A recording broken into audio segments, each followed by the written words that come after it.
అదరకొట్టే కారం రంగు రుచి ఆచి కారం పొడి. ఏపీలో త్వరలో ఖాళీ కాబోతున్న రాజ్యసభ స్థానాల కోసం కూటమి నేతలు ఇప్పటి నుండే కర్చీఫ్లు వేసుకుంటున్నారట. తెలుగుదేశం, జనసేన, బీజేపీ మూడు పార్టీల్లో రాజ్యసభ ఆశావాహులు ఉండడంతో ఈసారి పెద్దల సభకి ఎవరు వెళ్తారనే ఉత్కంఠ నెలకొంది. జనసేన రాజ్యసభ కోసం ఎవరిని బరిలోకి దింపబోతుంది? బీజేపీ కూడా ఓ సీటు ఇవ్వాలని బలమైన ప్రతిపాదన పెట్టబోతుందా? ఇంతకీ రాజ్యసభ స్థానాలపై టీడీపీ వ్యూహం ఏంటి? ఏపీలో రాజ్యసభ కోలాహలం మొదలైంది. ఈ ఏడాది జూన్లో 4 రాజ్యసభ స్థానాలు ఖాళీ అవుతుండటంతో ఇప్పటి నుంచే కూటమి నాయకులు రాజ్యసభ సీటు కోసం పోటీ పడుతున్నారు. సాధారణంగా లోక్సభ కంటే రాజ్యసభ సీటు పైన ఎక్కువ మంది ఆసక్తి చూపిస్తూ ఉంటారు. నేరుగా ప్రజల్లోకి వెళ్లి ఎన్నికల్లో పోటీ చేయని చాలా మంది రాజ్యసభ ద్వారా తమ కోరిక నెరవేర్చుకుంటారు. ఏపీలో కూటమికి భారీ మెజారిటీ ఉండడంతో ఖాళీ అవుతున్న 4 స్థానాలని కూటమి అభ్యర్థులే కైవసం చేసుకోనున్నారు.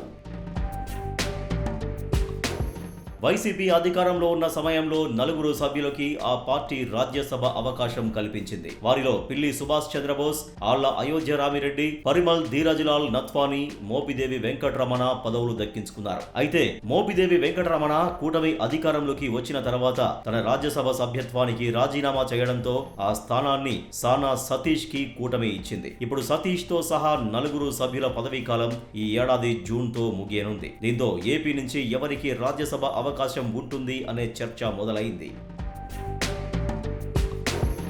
అయితే ప్రస్తుతం ఉన్నటువంటి రాజకీయ ట్రెండ్స్ ను బట్టి 4 స్థానాల్లో 2 మళ్లీ పాత వారికే తిరిగి ఇవ్వొచ్చు అనే చర్చ నడుస్తోంది. పరిమల్ నత్వానీ, సానా సతీష్ లను తిరిగి నామినేట్ చేసే అవకాశం ఉందని ప్రచారం నడుస్తోంది. వాస్తవంగా పరిమల్ నత్వానీ వైసీపీ హయాంలో ఏపీ నుండి రాజ్యసభకు నామినేట్ అయ్యారు. ప్రముఖ పారిశ్రామికవేత్త ముఖేష్ అంబానీకి సన్నిహితుడైన పరిమల్ నత్వానీ పదవీ కాలం జూన్ తో ముగుస్తున్న నేపథ్యంలో ఆంధ్రప్రదేశ్ నుంచి బీజేపీ తరపున తిరిగి నత్వానీ రాజ్యసభకు వెళ్లొచ్చు అనే ప్రచారం సాగుతోంది. ఈ వ్యవహారంలో బీజేపీ కూడా మద్దతు ఇచ్చే అవకాశం ఉండటంతో ఆయనకు తిరిగి రాజ్యసభ సీటు దక్కడం ఖాయమంటున్నారు.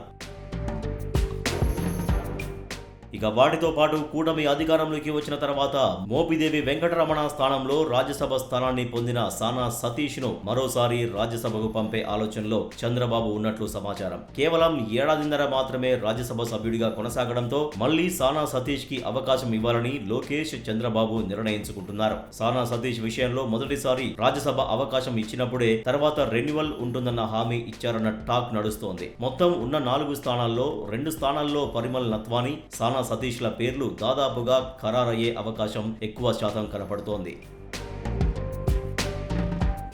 ఇక మిగిలిన 2 రాజ్యసభ స్థానాలపైనే ఇప్పుడు అందరిలో ఉత్కంఠ నెలకొంది. 2 స్థానాల్లో జనసేన పార్టీ ఒక స్థానాన్ని అడుగుతున్నట్లు సమాచారం. 2024 ఎన్నికల్లో శాసనసభ, శాసన మండలి, లోక్సభల్లో ఒకేసారి అడుగుపెట్టిన జనసేన పార్టీకి రాజ్యసభ అందని ద్రాక్షలాగా ఉంది. ఇప్పుడు రాజ్యసభకు వెళ్లడం ద్వారా పూర్తి స్థాయిలో అన్ని చట్టసభల్లో ప్రవేశం పొందిన పార్టీగా గుర్తింపు కోసం జనసేన ప్రయత్నిస్తోంది. అందులో భాగంగా రాజ్యసభ స్థానం కోసం కర్చీఫ్ వేసినట్లు ప్రచారం నడుస్తోంది. జనసేన అధినేత పవన్ కళ్యాణ్ చంద్రబాబుతో రాజ్యసభ సీటు వ్యవహారంపై ఇప్పటికే చర్చించినట్లు తెలుస్తోంది.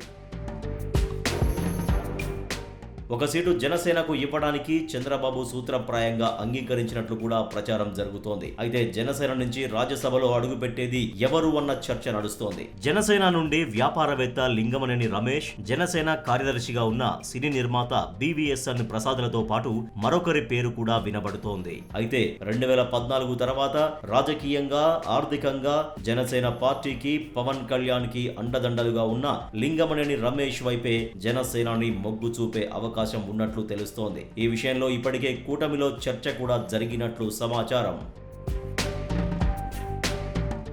వాస్తవానికి నాగబాబుకు ఎమ్మెల్సీ పదవి ఇవ్వకముందు 2024 ఎన్నికల్లో అనకాపల్లి లోక్సభ స్థానాన్ని త్యాగం చేసిన సమయంలో అధికారంలోకి వచ్చిన తర్వాత నాగబాబును రాజ్యసభకు పంపిస్తారని ప్రచారం నడిచింది. అయితే నాగబాబును ఎమ్మెల్సీని చేయడంతో పాటు త్వరలోనే మంత్రి పదవి కూడా ఇస్తారనే ప్రచారం నేపథ్యంలో ప్రస్తుతం ఖాళీ అవుతున్న రాజ్యసభ స్థానాల్లో జనసేన పార్టీ తరపున లింగమనేని రమేష్ కే రాజ్యసభ స్థానం దక్కే అవకాశం ఉందన్న అభిప్రాయం గట్టిగా వినిపిస్తోంది. ఇక మిగిలిన మరో స్థానాన్ని టీడీపీ తీసుకోవడం ఖాయమైందట. దాంట్లో భాగంగా టీడీపీ నుంచి స్పీకర్ చింతకాయల అయ్యన్న పాత్రుడు కుమారుడు చింతకాయల విజయ్ పేరును టీడీపీ అధిష్టానం పరిశీలిస్తున్నట్లు తెలుస్తోంది. ఎన్నికల సమయంలోనే చింతకాయల విజయ్ కి టీడీపీ అధిష్టానం ఆ మేరకు హామీ ఇచ్చిందని ఆయన వర్గీయులు అంటున్నారు. అయితే టీడీపీలో అనేక మంది సీనియర్స్ సైతం రాజ్యసభ సభ్యత్వం కోసం ఎదురు చూస్తున్నట్లు తెలుస్తోంది. తెలుగుదేశం పార్టీ కోసం ఎన్నో సంవత్సరాలు పనిచేసిన సీనియర్స్ సైతం ఈసారి తమకు అవకాశం కల్పించాలని చంద్రబాబును కోరుతున్నట్లు తెలుస్తోంది. రాజ్యసభ కోసం పోటీ పడుతున్న వారిలో యనమల రామకృష్ణుడు, కంభంపాటి రామ్మోహన్ రావు, గుంటూరు మాజీ ఎంపీ గల్లా జయదేవ్, టీడీ జనార్దన్, వర్ల రామయ్య లాంటి వాళ్లు కూడా గట్టిగానే ప్రయత్నాలు చేసుకుంటున్నారట.